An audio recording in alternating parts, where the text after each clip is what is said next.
Okay, so already we have completed the casting, right? And already we have discussed something about the forming also. Forming के बारे में हम थोड़ा discussion already कर चुके हैं, right? So we'll be trying to start from the beginning about the forming only, and we'll be trying to complete this today, right? Okay, so forming simply means what? We will be applying some amount of force to any given workpiece. कुछ भी workpiece हमारे पास होगा उसको हम कुछ force देंगे by providing some amount of heat. Okay, कुछ उसको हीट देंगे, will be increasing the temperature, उसका टेम्परेचर थोड़ा इंक्रीज करेंगे, देन कुछ फोर्स अप्लाई करके उसका फॉर्म चेंज करेंगे, will be changing the shape and the size of the workpiece. कोई भी हमारे पास एक वर्कपीस होगा उसका शेप और साइज चेंज करने के लिए हम यहाँ पे क्या कर रहे हैं, हीट दे रहे हैं, हीट देके उसका टेम्परेचर इंक्रीज करवा रहे हैं, टेम्परेचर इंक्रीज करके फिर हम क्या कर रहे हैं, कुछ फोर्स दे रहे हैं, डिफरेंट टाइप्स ऑफ फोर्स हम दे सकते हैं, राइट? तो उसके हिसाब से we were having different types of forming. Again हमारे पास बहुत टाइप का फॉर्मिंग था, right? So here you can see what do understand by the metal forming. Basically large set of manufacturing process in which the material is deformed plastically to take the shape of the die geometry. Simply means we are going beyond the elastic deformation, right? We have idea about the elastic and plastic deformation, right? हमें पता है क्या elastic deformation है, क्या plastic deformation है, right? We are talking about the elastic deformation. That simply means under the application of load the body is going to deform. हम कुछ अगर फोर्स अप्लाई कर रहे हैं देन तुम्हारा जो वर्कपीस होगा वो डिफॉर्म करेगा, but after removal of that particular load our workpiece is going to regain या फिर reattain the original shape, right? So such a deformation is known as your elastic deformation. But after removal of the load, if something is remaining, some deformation is remaining in the workpiece, then such type of deformation is known as your plastic deformation. Okay, so in case of your basically forming operation, we are going to do plastic deformation. That simply means whatever deformation will be providing to the workpiece, some deformation will remain inside the workpiece itself. कोई दिक्कत, right? Next, obviously according to the die geometry, right? What are the different dies we are going to discuss further, right? तो जो भी die geometry हम use करेंगे उसके हिसाब से हमारा शेप वैसा ही बन जाएगा, right? Reading further, the tools used such deformation are called die, punch etcetera depending upon the process.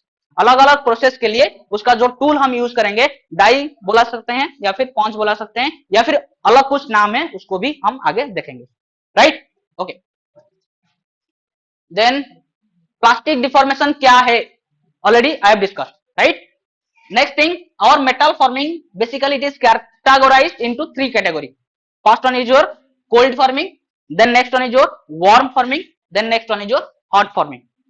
Okay, cold forming, that simply means will be heating, obviously heating will be there, but the temperature is not going up to its your recrystallization temperature. Already I have discussed about this, right? Recrystallization temperature is what? At that particular temperature new grains will be formed inside the material itself, right? हमारा क्या होगा, नए नए grains formation होने शुरू हो जाएंगे at that particular temperature. Our metal is having some melting point temperature. Okay, metal के पास कुछ melting point temperature है. क्या है melting point temperature?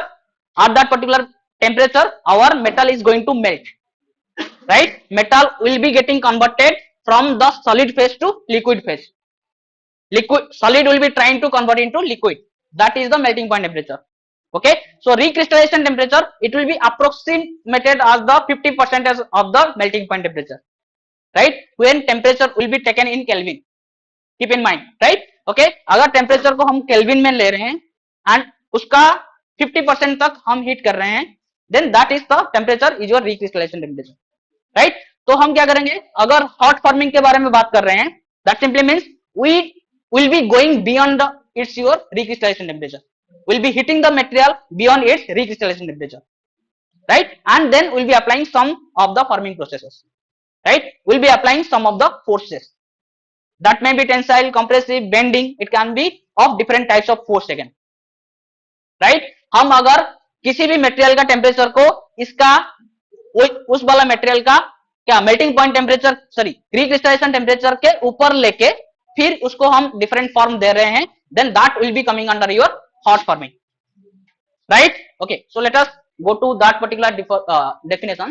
So here you can see cold working, it is generally done at room temperature or slightly above the sorry, there is a typing mistake, this will be slightly below the recrystallization temperature.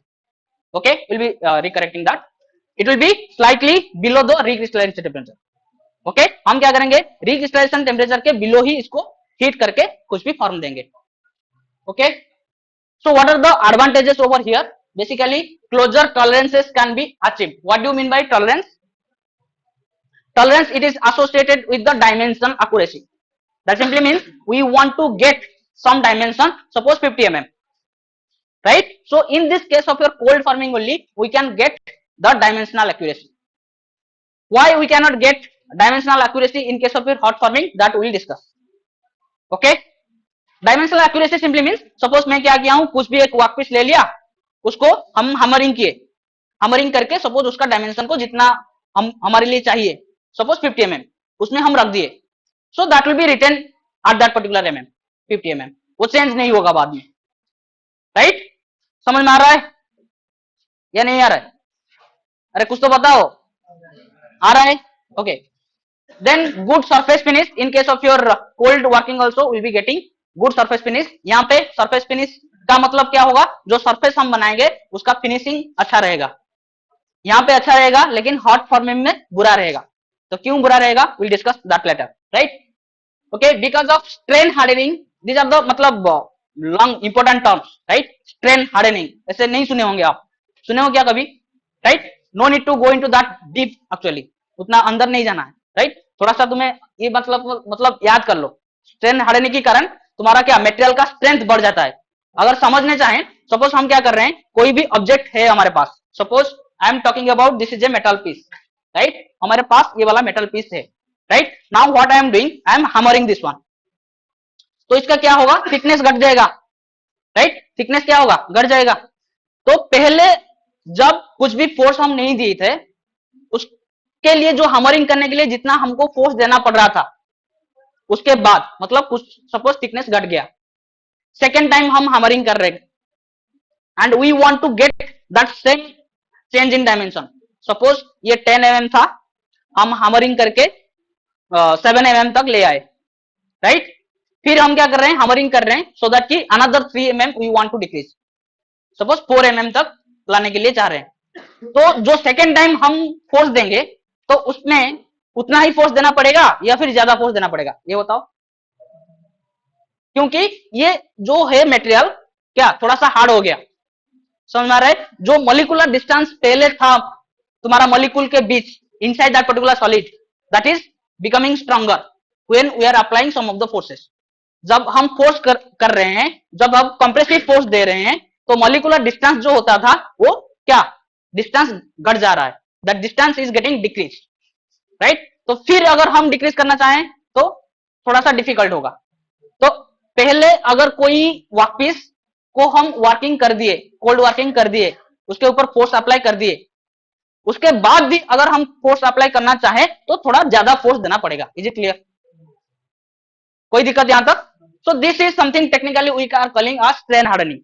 Okay, so we are not going into very much detail of that. It can be understood. Who will be coming from your mechanical or civil, they will be going into very much detail of that, right? Okay, so you can understand because of strain hardening, the strength of the workpiece will increase over here, right? Next point, grain flow during deformation provides the opportunity for desirable directional property, right? So जिस भी direction में हम grain flow कराएं, जैसे कि crane hook देखे हो crane का जो हुक लगा होता है, राइट? तो बेसिकली वहां पे जो शेप बनता है, ओके, शेप ऐसा कुछ है, राइट? तो वहां पे जो ग्रेन फ्लो करा रहे होंगे तो grain will be somewhat like this. समझ में आ रहा है? जैसे कि मैं क्या बोल रहा हूं, ये एक तुम्हारा क्रेन हुक है सपोज, राइट? सपोज मैं यहां पे कोई लोड दूंगा, राइट? तो अगर ये दिस इज वन ग्रेन, या फिर it will B consisting of number of pieces, number of atoms इसके अंदर होंगे. ओके, एटम का अरेंजमेंट अगर इस तरह ना होके मैं इस तरह वर्टिकली अरेंज करूंगा, गेटिंग माय पॉइंट? मैं क्या कर रहा हूं, हॉरिजॉन्टली एटम को अरेंज ना करके मैं क्या कर रहा हूं, वर्टिकली अरेंज कर रहा हूं, राइट? तो अगर मैं इधर से एक फोर्स दूंगा तो क्या हो जाएगा, so there will be sliding between the atoms, क्योंकि ये वर्टिकल ऐसे ऐसे पीस होके रहेंगे, तो अगर मैं इधर एक फोर्स दूंगा तो ये स्लाइस होके निकल जाएगा। Getting my point? So we are not going into very much technically, so try to understand in a layman point of view, right? तो अगर सपोज मैं क्या बोल रहा हूं, ये वाला, ये कॉपी तुम्हारा क्या है, इसके अंदर बहुत सारे पेपर है एंड ये सब हॉरिजॉन्टली अरेंज्ड है, इसका मतलब ये वर्टिकल लोड को ले सकता है, राइट? अगर मैं क्या करूंगा, इस तरह रख के, ये कॉपी को इस तरह रख के यहाँ पे एक लोड दूंगा, तो क्या ये ले पाएगा?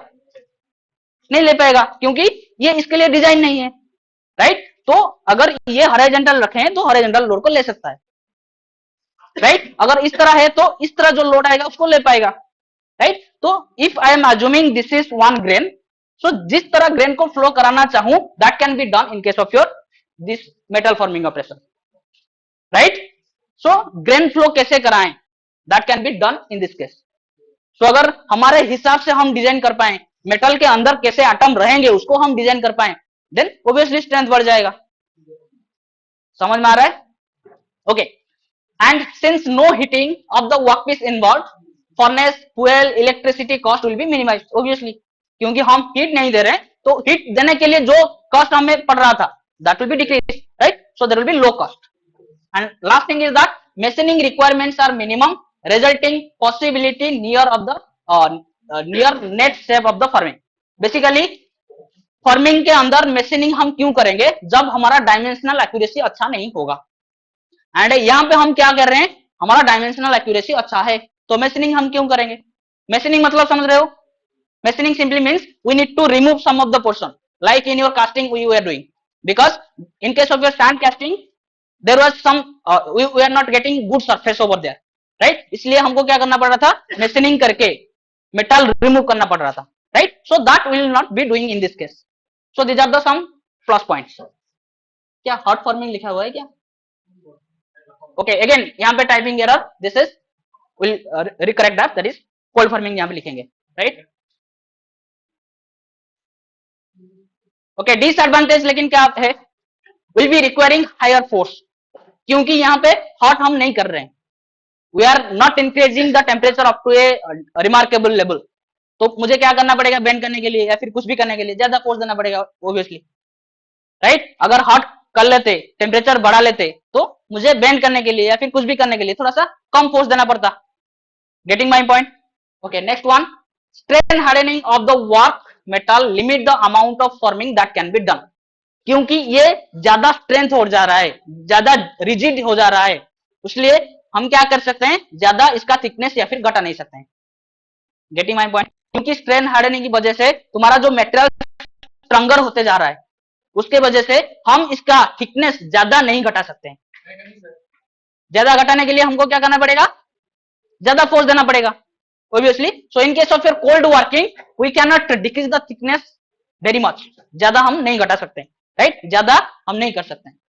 Sometimes cold forming, annealing, cold forming cycle should be followed. Okay, तो बेसिकली अनेलिंग क्या होता है, अनेलिंग इज समथिंग, सपोज हमारे पास कोल्ड फॉर्मिंग के बाद कोई एक ऑब्जेक्ट आ गया, कोल्ड फॉर्मिंग के बाद कोल्ड फॉर्मिंग मतलब समझ रहे हो, सपोज मैं क्या ले आऊं, ये वाला तुम्हारा कोई भी ऑब्जेक्ट सिंपली लेके उसको हैमरिंग कर रहा हूं, सो this is kind of your cold forming, right? तो ये आ गया, उसके बाद हम क्या करेंगे, अभी इसका जो स्ट्रेंथ होगा वो बढ़ गया होगा, राइट? अगर स्ट्रेंथ बढ़ गया है तो जो इंटरमोलिकुलर लेवल में जो एटॉमिक डिस्टेंस था, मोलिकुलर लेवल में जो एटम के बीच जो डिस्टेंस था वो घट गया है, राइट? तो फिर अगर हम कोई वर्क करने चाहें, फिर अगर उसको हम फोर्स देके उसका क्या थिकनेस डिक्रीज करना चाहें, तो उसके लिए हमको क्या करना पड़ेगा, उसको थोड़ा सा हीट करके फिर उसको थोड़ा सॉफ्टन करना पड़ेगा, उसको सॉफ्ट करना पड़ेगा। So that process is known as your annealing, right? तो हम क्या करेंगे, पहले कोल्ड वर्क करेंगे, फिर उसको सॉफ्ट करेंगे, फिर उसको कूल करेंगे, फिर कोल्ड वर्क करेंगे। So this process can be repeated. Okay, then the workpiece is not ductile enough to be cold work. अगर ऐसा कोई वर्कपीस है जो कि डक्टाइल नहीं है, डक्टाइल नहीं है मतलब ब्रिटलनेस थोड़ा है, so those materials can not be cold work. अगर समझ रहे हो ब्रिटल मटेरियल मतलब, राइट? अगर कोई भी हम फोर्स देंगे then it will be broken, right? तो कोई डक्टाइल मटेरियल नहीं है, then that can not be cold work. So for cold any material to be cold work that should be ductile. अगर डक्टाइल होगा तो हम कोल्ड वर्किंग कर सकते हैं, वरना नहीं. Clear? So there are some of the advantages and disadvantages. Okay, and here you can see whatever advantages are there, these are the disadvantages of the hot working. And what are the disadvantages are over there? All these things are the advantages of the hot working. कोई दिक्कत? हम देखेंगे कैसे. And if we will be talking about the warm working, this will be in between this hot and cold. Suppose मैं बोल रहा हूँ hot working में तुम्हारा surface finish अच्छा नहीं है, cold working में surface finish अच्छा है, मतलब वार्म वर्किंग में बीच में रहेगा. Getting my point? Suppose I am saying in case of your cold working strength of the workpiece will be more, in case of your hot working strength of workpiece will be less, then warm working में क्या रहेगा? बीच में, right? सो बीच वाला जो properties होंगे वो warm working में मुझे मिलेगा. So no need to discuss all this things again and again. Okay, so if I will be trying to discuss, then हम क्या देखेंगे यहाँ पे, क्यों तुम्हारा डायमेंशनल एक्यूरेसी कम है, इसको पढ़ लेना. ओके, तो basically if will be talking about hot working, then the working range will be your 0.5 tm. tm stands for your melting point temperature to 0.7 times या फिर 75 times your tm for melting point temperature. So working range will be 0.5 times melting point temperature to the 0.75 times तुम्हारा melting point temperature. That simply means above its recrystallization temperature. Okay, तो क्या क्या advantage में बताया तुम्हारा cold work का, कि उसका स्ट्रेंथ ज्यादा होगा. ओके, तो यहाँ पे तुम्हारा क्या हो जाएगा, हॉट वर्किंग में स्ट्रेंथ घट जाएगा, राइट? एंड मैं बोला था, okay, so here significant plastic deformation can be given to the sample, क्योंकि हम इसको हॉट कर रहे हैं, इसका डक्टिलिटी ज्यादा कर रहे हैं, इसका सॉफ्टनिंग पावर जो है वो ज्यादा कर रहे हैं, तो जितना चाहे हम उसका थिकनेस या फिर कुछ भी घटाना चाहे तो घटा सकते हैं, right? Next point you can C significant change in again shape and size, दोनों को हम चेंज कर सकते हैं, जितना चाहे उतना चेंज कर सकते हैं. Okay, then lower force are required, कम फोर्स देना पड़ेगा. कोई दिक्कत है क्या? समझ आ रहा है क्यों लो फोर्स देना पड़ेगा? Okay, materials with premature failure can be hot form. Premature failure that simply means तुम्हारा जो ब्रिटलनेस का जो प्रॉपर्टी होता है, जैसे कि हम कुछ भी फोर्स अप्लाई करें वो ब्रेक कर जाएगा, राइट? तो वो वाला मटेरियल को हम गर्म करके, हीट करके, टेम्परेचर उसको बढ़ा के, थोड़ा सा डक्टिलिटी उसके अंदर ला के फिर उसको हम हॉट फॉर्मिंग कर सकते हैं, right? Next thing, absence of strengthening due to work hardening. Okay, तो यहाँ पे क्या स्ट्रेंथनिंग, बहुत ज्यादा ऐसे स्ट्रेंथ उसका नहीं बढ़ जाएगा क्योंकि वर्क हार्डनिंग हम यहाँ पे कर रहे हैं. तो वहां पे क्या हो रहा था, strain hardening. So this are terms, again उसके अंदर जाएंगे तो बहुत सारा डायग्राम हमको करना पड़ेगा. We are not going into that much detail over here. Okay, लेकिन डिसएडवांटेज क्या हो जाएगा, शॉर्टर टूल लाइफ. जो टूल हम यूज करेंगे, क्योंकि वो डायरेक्टली कांटेक्ट में आ रहा है किसके साथ, टेम्परेचर के साथ, तो उसका जो लाइफ स्पैन होगा वो घट जाएगा, राइट? सिमिलरली समझ में आ रहा है या कोई दिक्कत? Okay, next point is that poor surface finish. Poor surface finish simply means क्या है, सरफेस फिनिश अच्छा नहीं रहेगा. Okay, why? Because already we discussed these things in the casting, right? That simply means when our metal will be coming in contact with air या फिर oxygen at an elevated temperature, ज्यादा temperature में, तो what it will do, it will be preparing oxide layer over it. It will be reacting with oxygen which is present in air and it will be preparing a layer over it, right? So that layer, when it will be cooling down, when our material will be cooling down, that layer will be moving away, वो वहां से छोड़ के बाहर चला जाएगा, right? So due to that only will be getting your what, rough surface finish.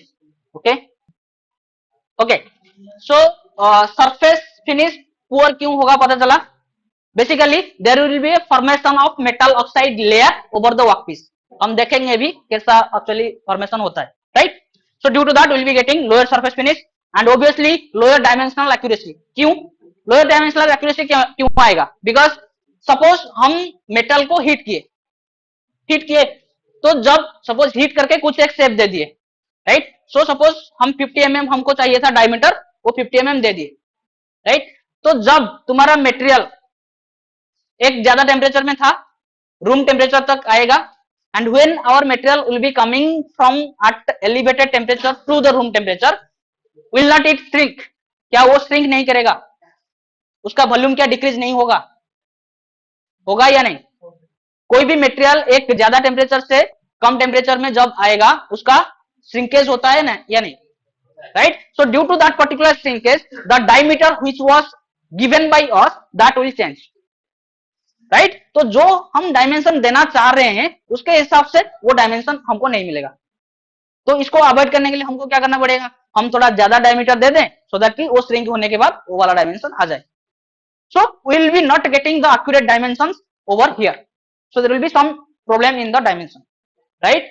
And obviously, okay, sample surface oxidation that already I discussed, right? Because surface finish ज्यादा नहीं रहेगा क्योंकि तुम्हारा जो वहां पे मेटल ऑक्साइड फॉर्मेशन हो रहे हैं। कोई दिक्कत है क्या इसमें? गो थ्रू दिस नोट्स, कहीं पे भी दिक्कत होगा तो पूछना।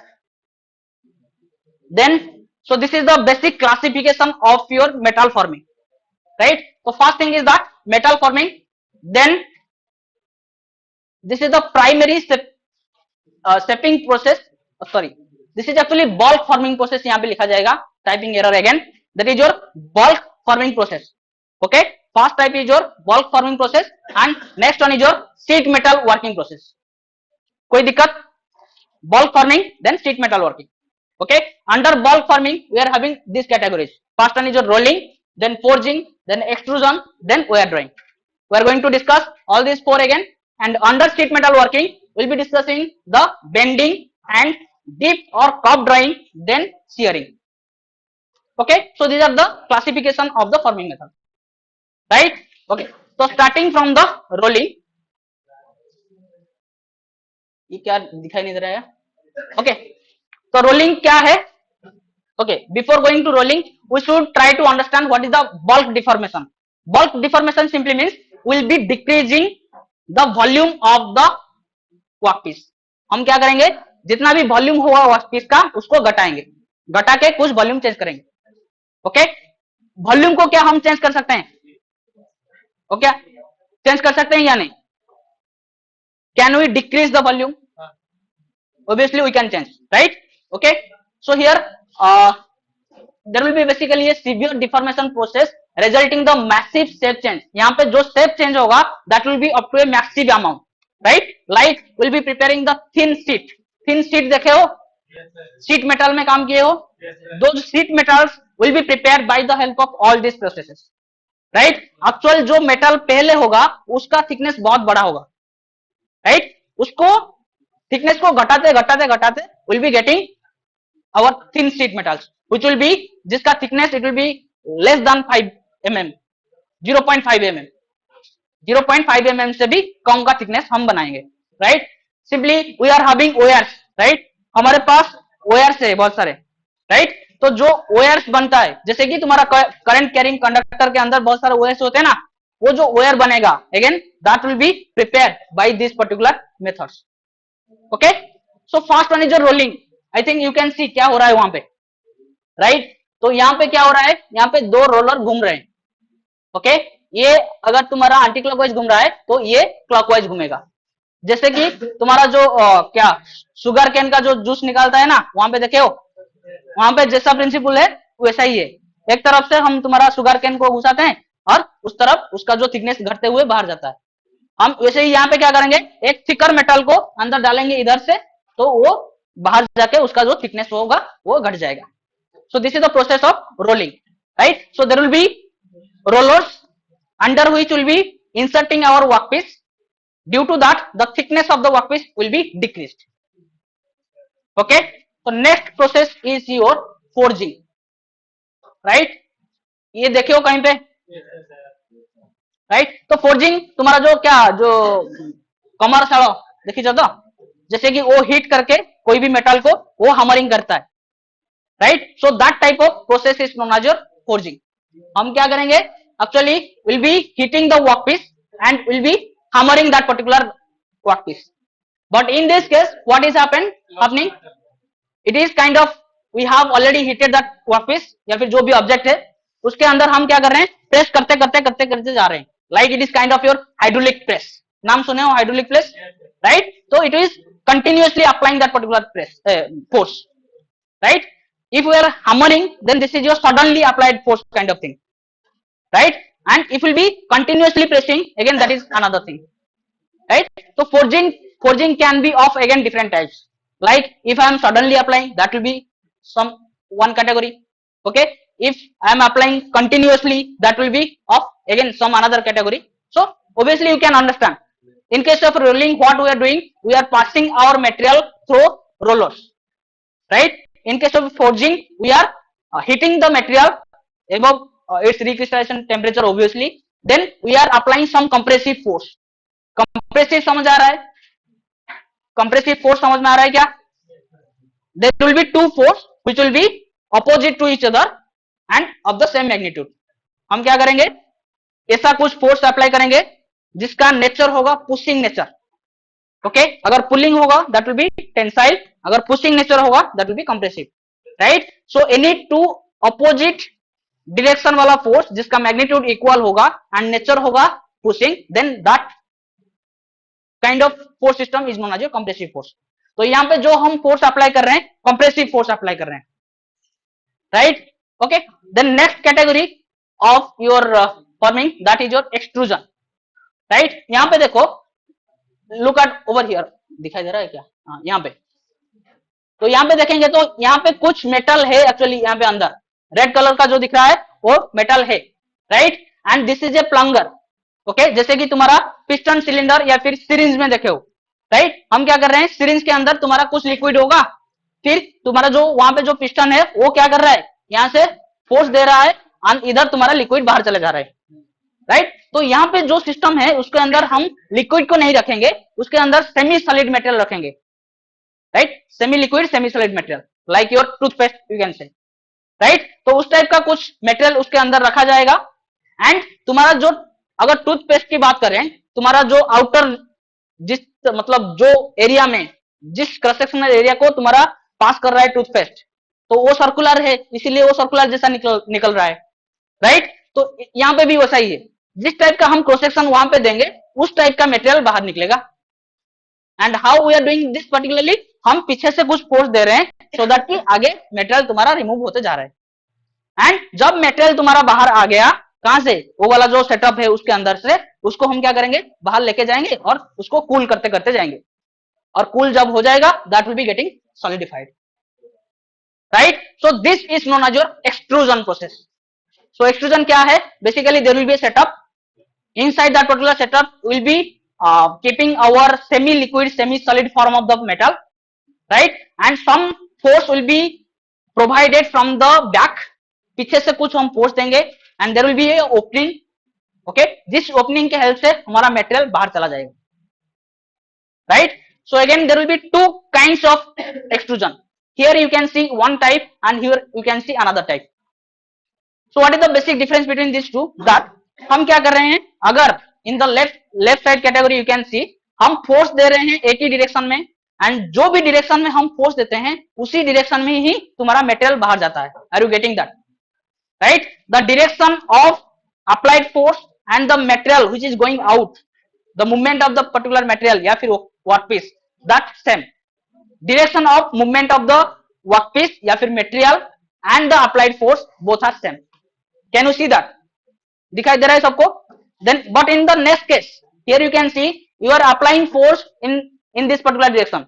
That simply means left to right, and your material is coming from left, right? So first category where the direction of the applied force and the material which is going out, if they are same, then that can be called as your direct extrusion या फिर forward extrusion, okay?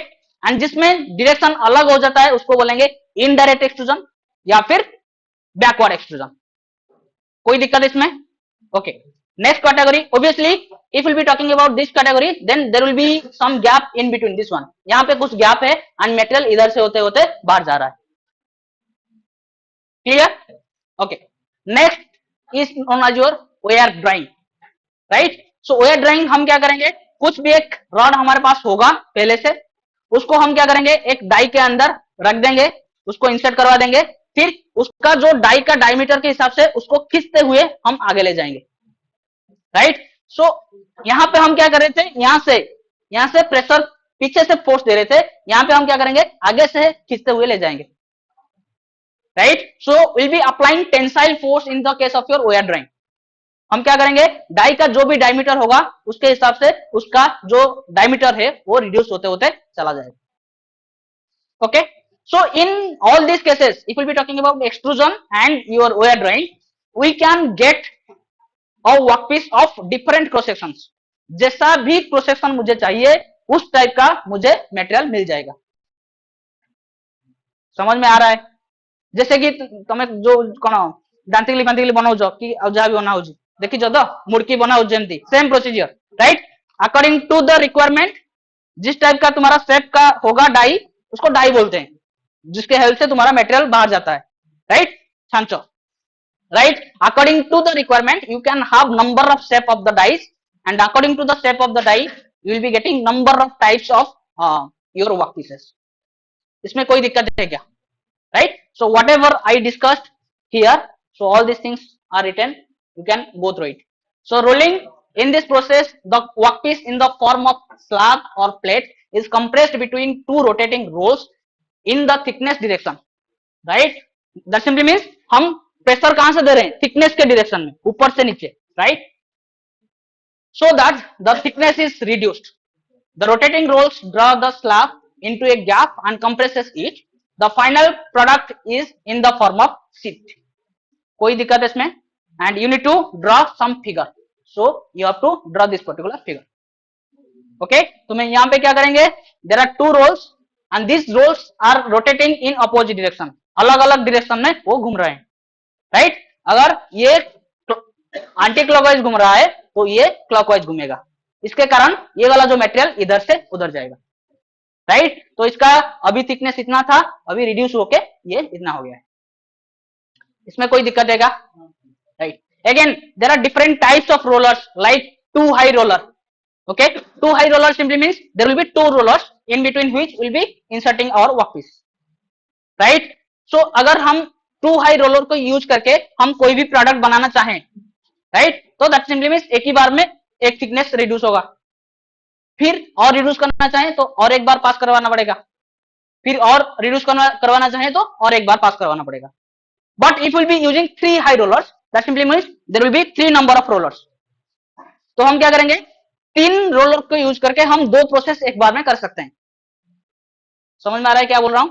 ऊपर एक है, फिर बीच में एक, नीचे एक, राइट। सपोज ऊपर वाला तुम्हारा एंटी क्लॉकवाइज रोटेट कर रहा है, उससे जो नीचे होगा वो क्लॉकवाइज रोटेट करेगा, उससे जो नीचे होगा वो एंटी क्लॉकवाइज रोटेट करेगा, राइट। तो पहला वाला अगर वर्कपीस लेफ्ट से राइट जा रहा है तो नीचे वाला हम एक और एक वर्कपीस लगा देंगे, वो राइट से लेफ्ट आ जाएगा, समझ में आ रहा है जो मैं बोल रहा हूं, right, okay. Next kind of thing that is your four high roller, जो कि हम पहले देखे थे डायग्राम में था, चार रोलर लगा होता, याद है या नहीं। यहां पे देखो, यहां पे चार रोलर है, right. So here this two rollers are for the supporting only, इसका काम कुछ नहीं है, ये क्यों लगाया गया है, सपोर्ट देने के लिए, क्योंकि अगर हम रोलर यूज करके कंप्रेस कर रहे हैं तो उतना मतलब ये थिकनेस घटा रहे हैं तो मेटल भी तो कुछ फोर्स देगा, उसके वजह से तुम्हारा रोलर बाहर आ जाने का चांस है, तो उसको हमको ज्यादा फोर्स देना पड़ेगा, right. So in this case this two rollers are what, these are the supporting rollers only, these are the supporting rollers, okay। so like this there are different types of roller, again we are not going into that much detail, at least अगर question आएगा तुम बता सकते हो, 2 high 3 high and 4 high, okay।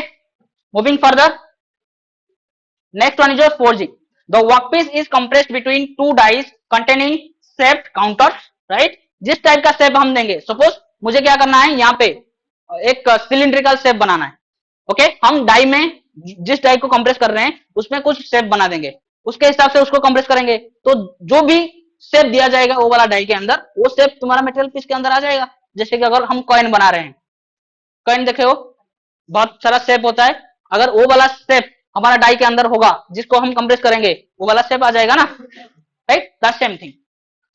The workpiece is compressed between two dies containing shape counters. The die shapes are imparted into the final part.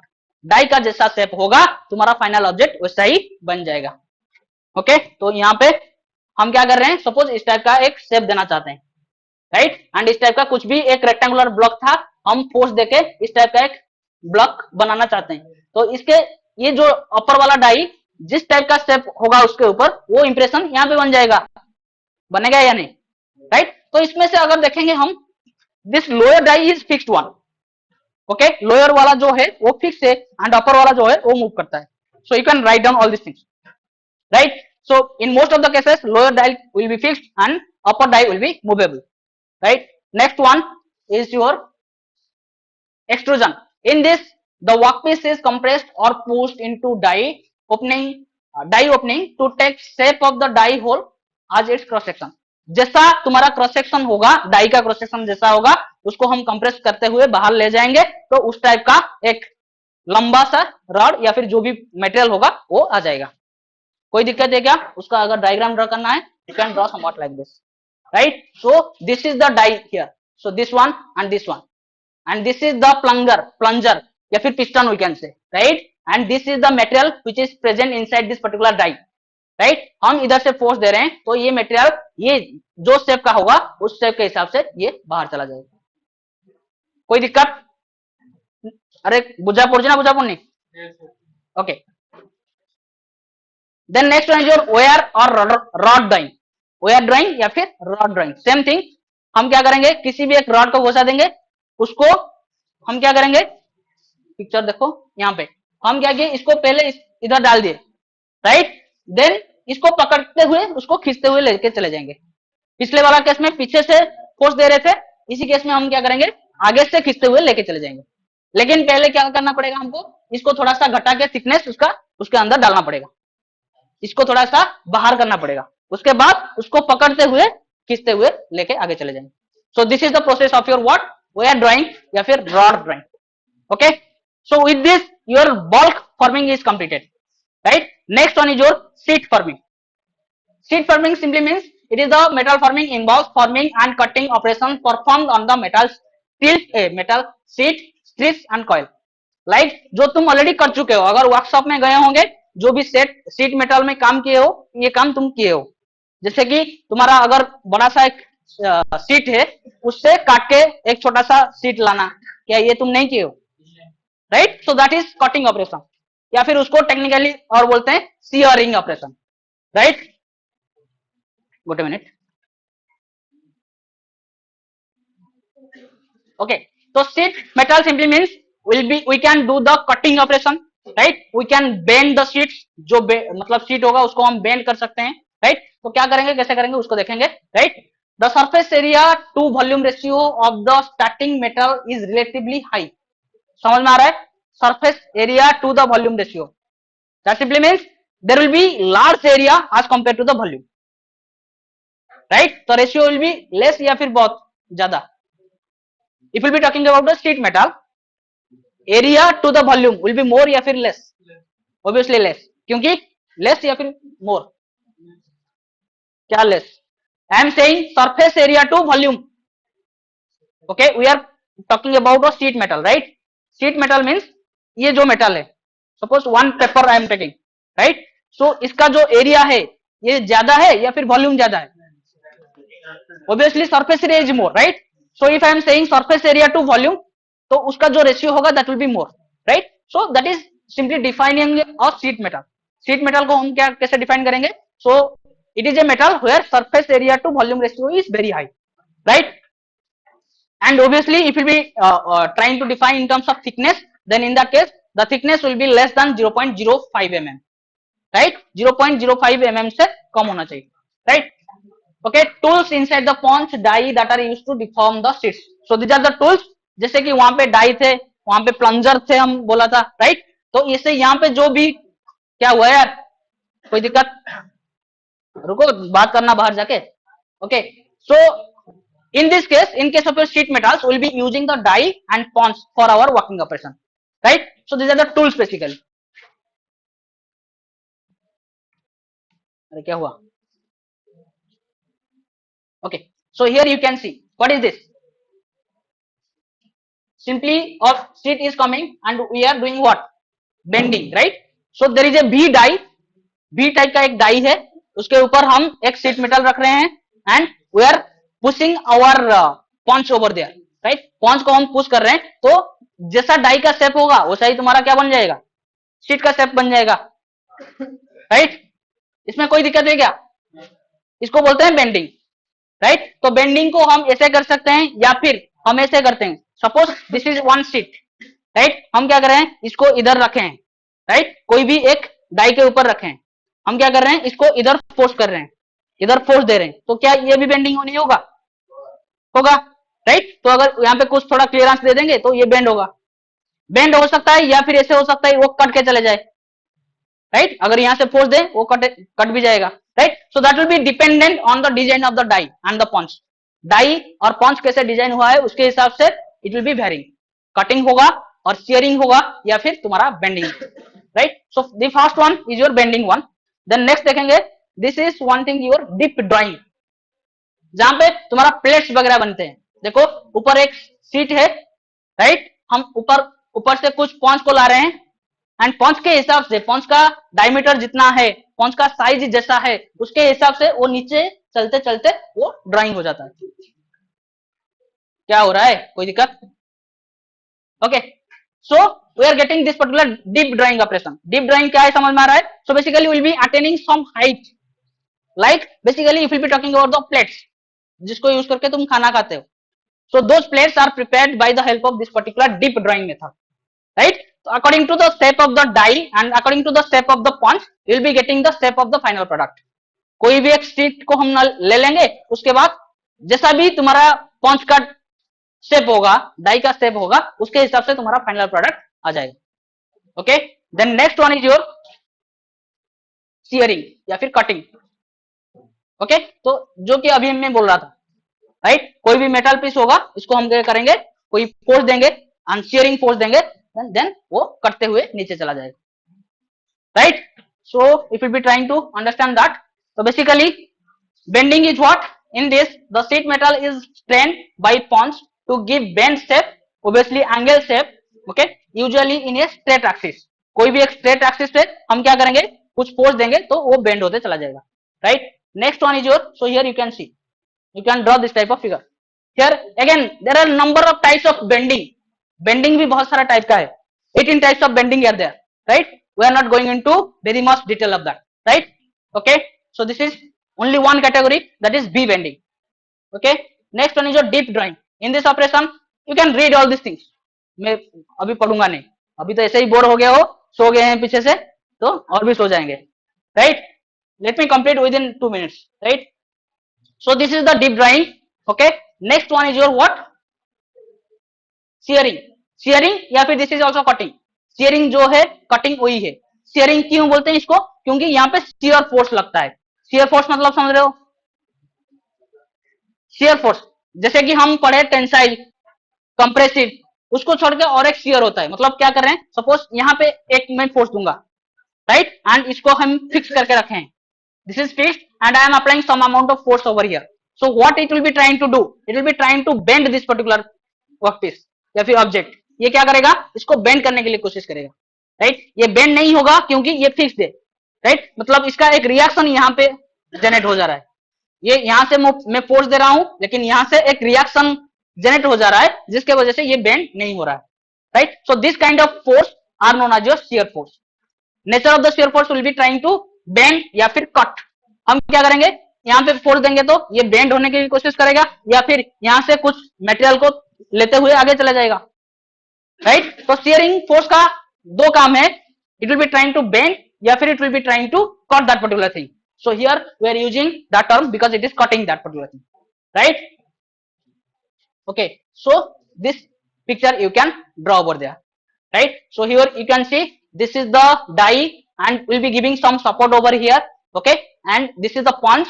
It is being applied with certain amount of force. So due to that particular force, this there is from here there is the cutting action, यहाँ से cutting action तुम्हारा हो रहा है।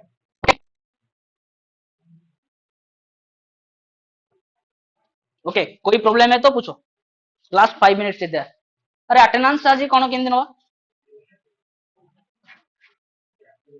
Okay thank you